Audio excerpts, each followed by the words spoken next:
ফিল্মি কায়দায় ছিনিয়ে নিল এক বৃদ্ধ মহিলার কাছ থেকে ৬৯,০০০ টাকা।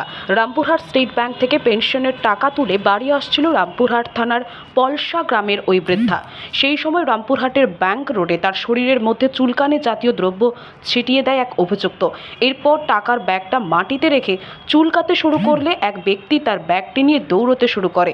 পিছন দিক থেকে আরেকজন একটি মোটর বাইক নিয়ে তার বাইকে চেপে চম্পট দেয়। ঘটনায় চাঞ্চল্য ছড়িয়েছে এলাকা জুড়ে। ভাইরাল হলো সেই সিসিটিভি ফুটেজ।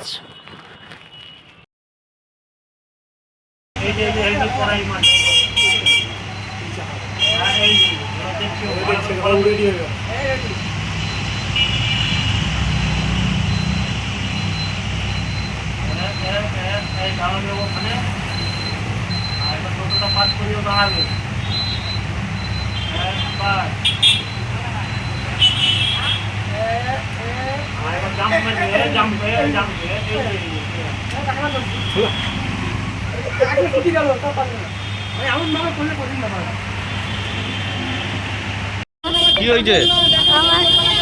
আমি ব্যাংকে থেকে টাকা তুলে বেরিয়ে আসছি।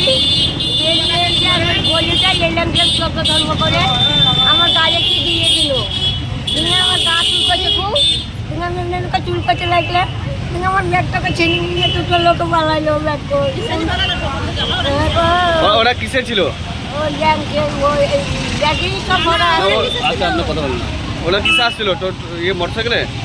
মোটরসাইকেলে দুটো ছেলে আছে। কত টাকা ছিল? ৬৯ টাকা, ৬৯,০০০ টাকা।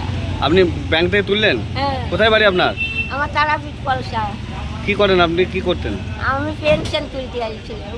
আচ্ছা, তারাপীঠ পলসা বাড়ি। হ্যাঁ। কখন হলো? এখনই? আর কি আছে সাথে? আমি একাই ছেলে। কি নাম পাবো বাবা আমি। আপনার নাম কি? শুভঙ্করী দাস। হ্যাঁ, শুভঙ্করী দাস।